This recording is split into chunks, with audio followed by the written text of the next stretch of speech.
Es ist Donnerstag, der 5., glaube ich. 4.? Ne, 4. Es ist Donnerstag, der 4. Irgendwie 17 Uhr schon, 18 Uhr. Ja, wir sind jetzt hier in Comagüer bei einer Grillhütte. Also noch nicht, aber bald. Ich muss auch sagen, für die Wanderung, das Wetter sieht ziemlich perfekt aus. Also es ist komplett bewölkt, sehr düster. Ja, ich hoffe mal, dass es nicht irgendwie anfängt zu gewittern auf dem Weg, aber ich bin eigentlich recht zuversichtlich. Zuverlässig, ja, das bist du. Mhm.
Jetzt trennen sich unsere Wege für die nächsten 3 Tage. Ich werde jetzt zur Björnsgard-Hütte und hoffentlich weiter zur Ragnarok-Hütte wandern. Das sind von hier aus so circa 28 Kilometer. Ich werde dort dann einen Tag verbringen und versuchen, auf die höchste Erhebung der ganzen Varanger Halbinsel zu steigen. Das ist allerdings nicht so hoch, das sind nur 633 Meter. Und am nächsten Tag, also am 3. Tag, werde ich dann wieder zurückkehren. Allerdings nicht hier zu der Grillhütte, sondern auf der anderen Seite des Flusses, wo mich Lorenz dann abholen wird.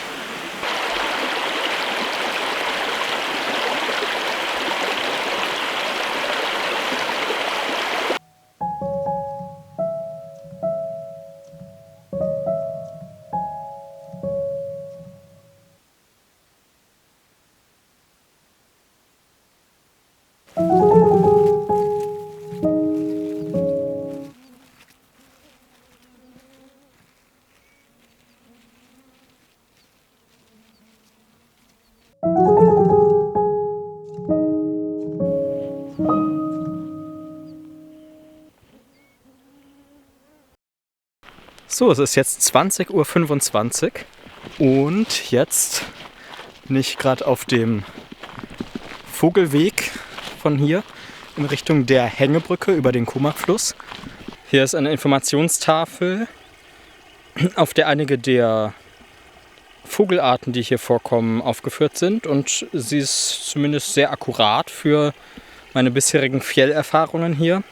Wir haben das Moorschneehuhn, dann die Falkenraubmöwen, auch viele davon hier im Fjell. Und wenn man den Nestern zu nahe kommt, werden sie ziemlich aggressiv. Dann den Goldregenpfeifer, man hört schon die ganze Zeit um mich herum sein Ruf, sein Pfeifen, sehr charakteristisch. Und man sieht ihn auch immer mal wieder am Wegesrand, ein paar Meter im Fjell sitzen. Und den Sandregenpfeifer, den ich bisher hier noch nicht beobachten konnte, also im Fjell, im Nationalpark. Den haben wir aber in den Küsten viel gesehen.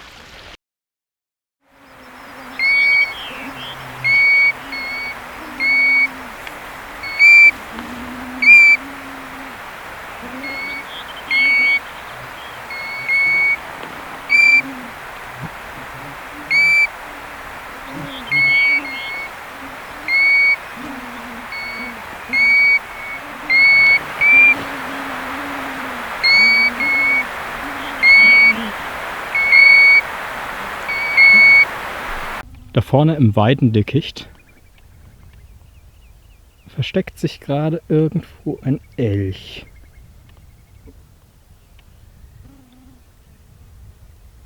Wo ist er denn? Ich habe ihn gerade noch gesehen. Ah, da läuft er. Ihr seht ihn vielleicht auch. Aber er ist ziemlich weit entfernt. Da komme ich mit meinen 135 mm nicht weit.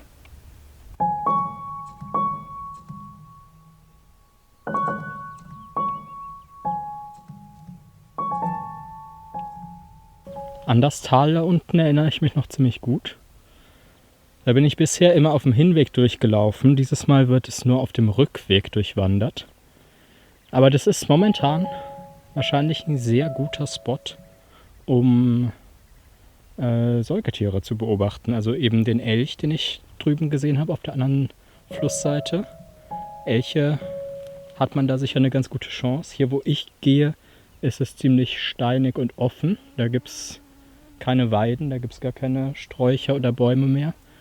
Aber da drüben, da unten, da schon. Natürlich auch Chancen auf Rentiere, obwohl die wahrscheinlich ein bisschen weiter innerhalb des Nationalparks sind und unten im Flusstal.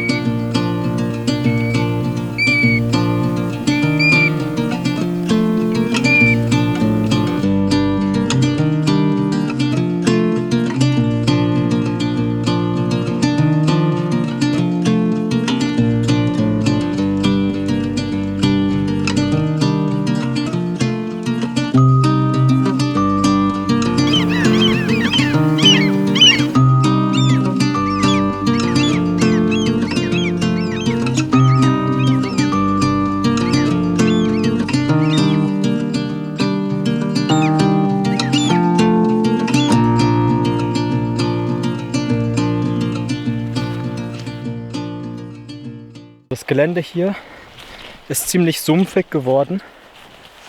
Ich folge jetzt gerade irgendwelchen Quatschspuren, Traktorspuren oder sowas. Ich hoffe, dass das einfach die richtigen sind.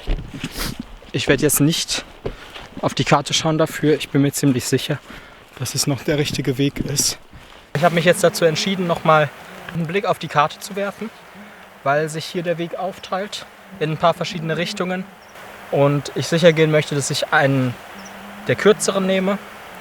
Ich bin direkt immer noch am Comac Elva, also sollte kein großes Problem sein. Allerdings ist hier unten überall Feuchtgebiet, ist ziemlich moorig, ziemlich sumpfig. Da vorne ist es hügeliger und fester, da wo die Hütte auch steht. Ich sehe dort auch ein paar Wege. Ich schaue jetzt mal, welcher der angebrachteste ist.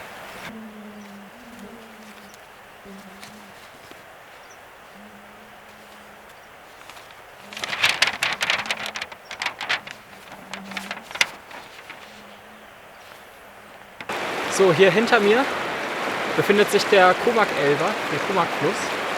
Er ist recht tief, hier wo ich stehe. Aber da vorne, was ihr hier seht, ist die Furt des Comac-Flusses, die Rentierfurt, Förster Forten, an der Fluss recht breit ist und recht flach. Also überquerbar für Menschen, für Rentiere. Und das ist eine der Sommerrouten, die über die Porthütte Richtung Björnsgardhütte und weiter ins Innere des Nationalparks führt.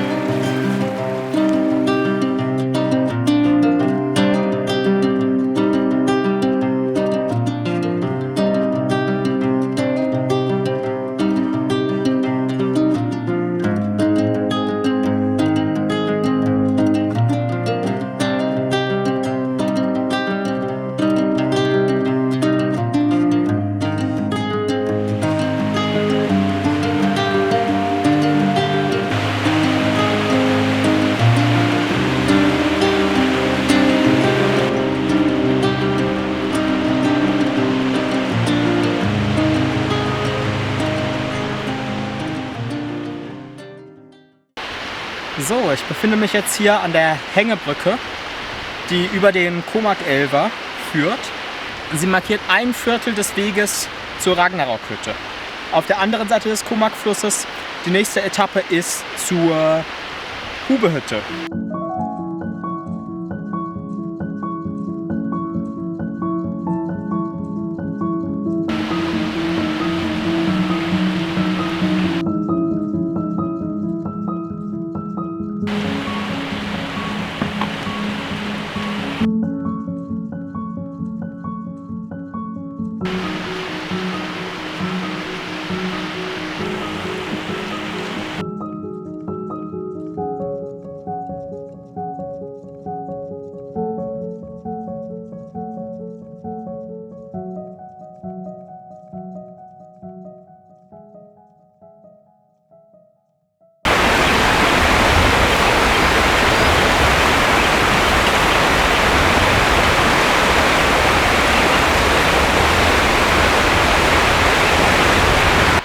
Die Hängebrücke ist überquert.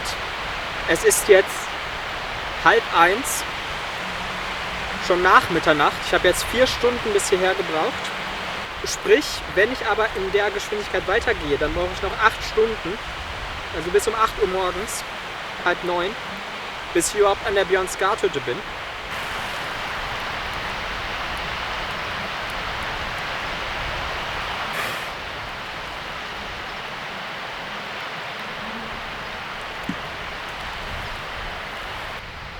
Da schwimmt eine tote Mücke drin. Ich mache mich jetzt wieder auf den Weg von der Hängebrücke weg. Ich sollte bald in bekanntes Terrain vorstoßen und den Weg sehen, den ich letztes Mal ja schon genommen habe. So, es ist jetzt 0:57 Uhr. Die Sonne steht perfekt im Norden. Vielleicht in ein paar Minuten, 2 Minuten oder so, ist sie wirklich auf 0 Grad. Ich bin momentan noch nicht wieder zurück auf dem Weg, den ich kenne, aber ich sehe verschiedene Landmarken, wie zum Beispiel das Björnsgard schon, ganz in der Ferne. Ich sehe den Berg, hinter dem die Hubehütte liegt. Es ist sehr schön übersichtlich hier. Jetzt bin ich nämlich raus aus der Schlucht, bin wieder oben im Fjell, wo wirklich nichts ist. Nur ein paar Bodendecker, ein paar Flechten. Es ist 1:15 Uhr. Ungefähr um diese Zeit beginnt die schönste Sonne und die bleibt bis ca. 3-4 Uhr bestimmt.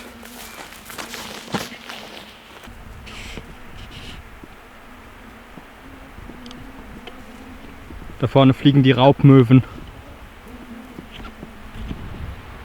Ja, sind sie schon ziemlich nah.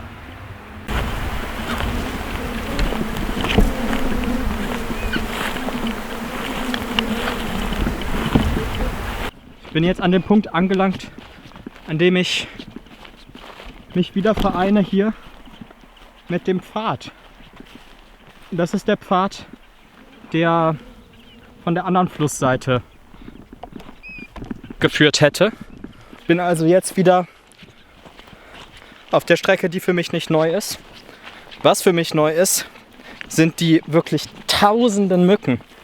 Das ist noch schlimmer als im Nattfjelltal.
Die Sonne hat sich ein bisschen zurückgezogen hinter ein paar Wolken. Für mich sehr angenehm, weil die Temperatur ist sowieso gut. Und die Mücken sind endlich ein bisschen weniger geworden. Ja, da vorne ist gleich die Hubehütte. Da gibt es dann nochmal eine kleine Pause, nochmal einen Kaffee.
der Varanger Halbinsel um 2:30 Uhr morgens aus.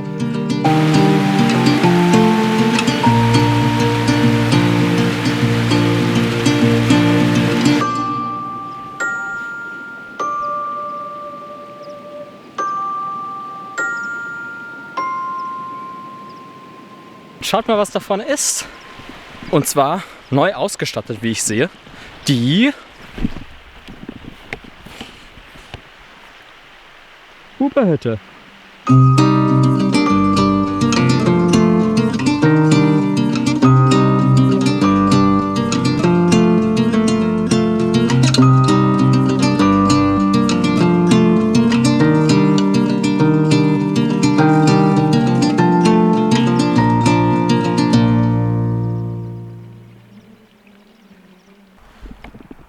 Da sind aber gerade Forscher da.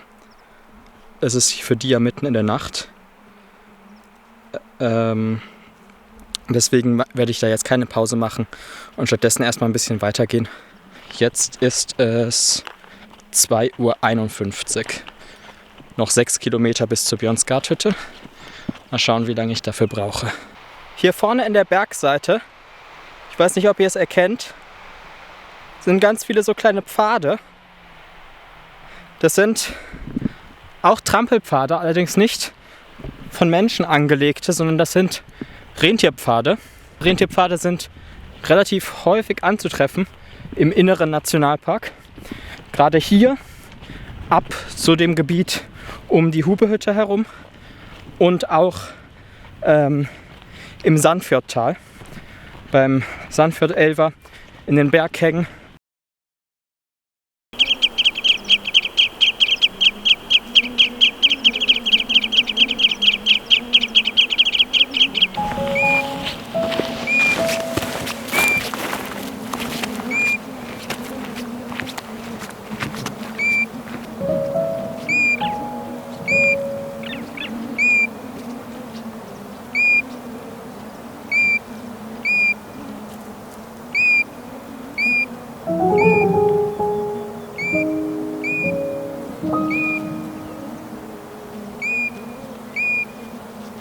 Ich werde schon wieder von Raubmöwen attackiert.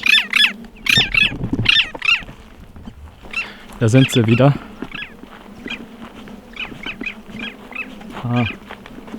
Jetzt halten sie Abstand ein bisschen. Aber ich muss in ihre Richtung.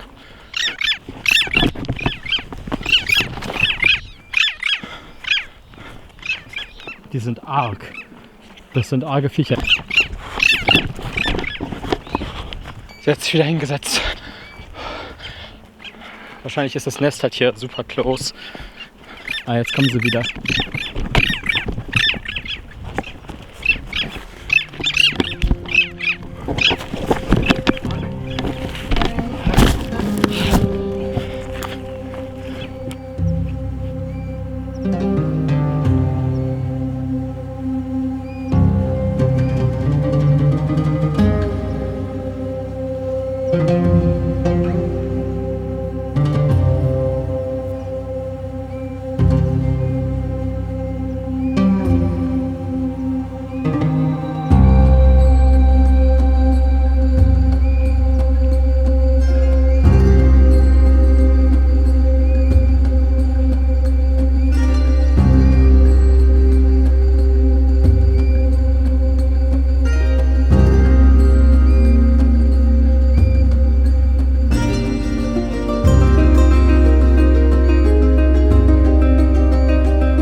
Ja, und es sind tatsächlich auch keine Rentiere hier unterwegs im Komagtal. Die sind alle an der Küste. Ich weiß nicht, ob das mit dem Wetter und der Temperatur vielleicht zu tun hat, weil es recht kalt war im Vergleich zu letztem Mal oder den letzten beiden Malen und auch viel geregnet hat. Und wir haben an der Küste wirklich große Herden gesehen, also vergleichbar mit denen im Nationalpark 2022 und 2019. Herden von wirklich so 100 oder mehr Rentieren.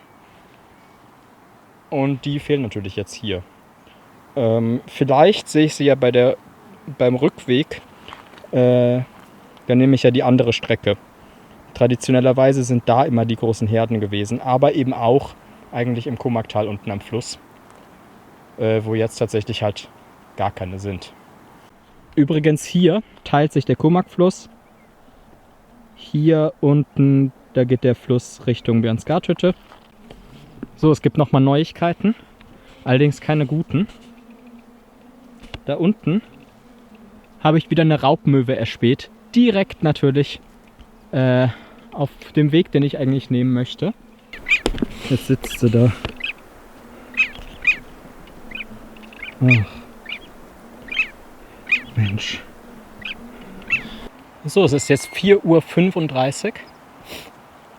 Ich bin jetzt hier auf so einem kleinen Schotterfeld. Da unten ist ein See. Da hinten, das ist das Björnsgardet. Oh shit.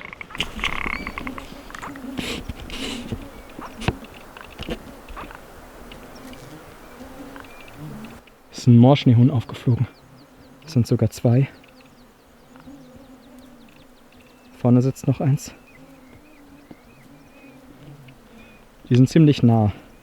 Also ihr müsst bedenken, ich habe hier ein 18 bis 135 mm Objektiv dabei.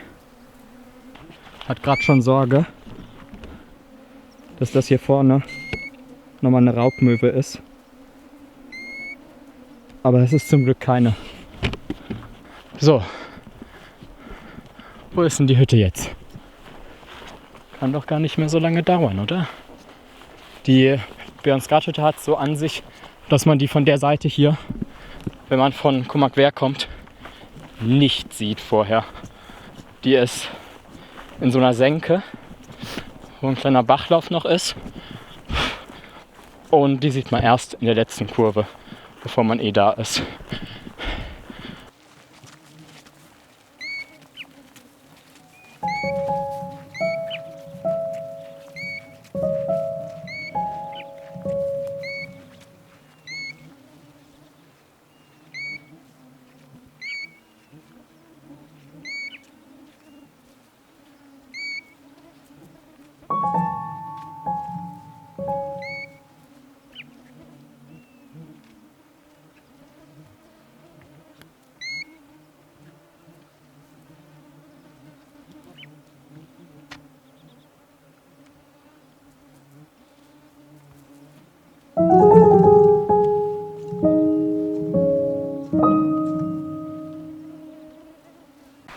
Da unten an dem Bachlauf kann man frisches Wasser holen.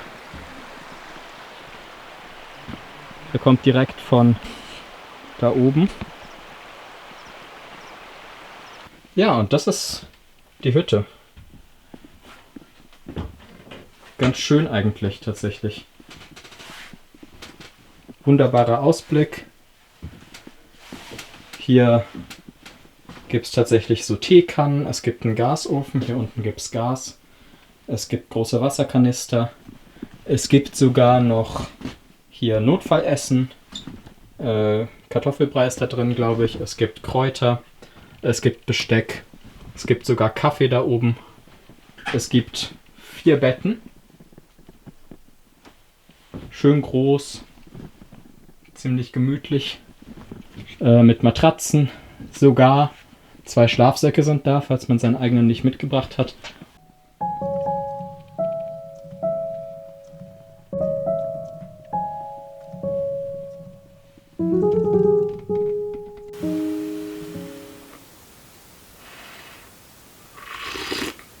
Boah, das tut so gut.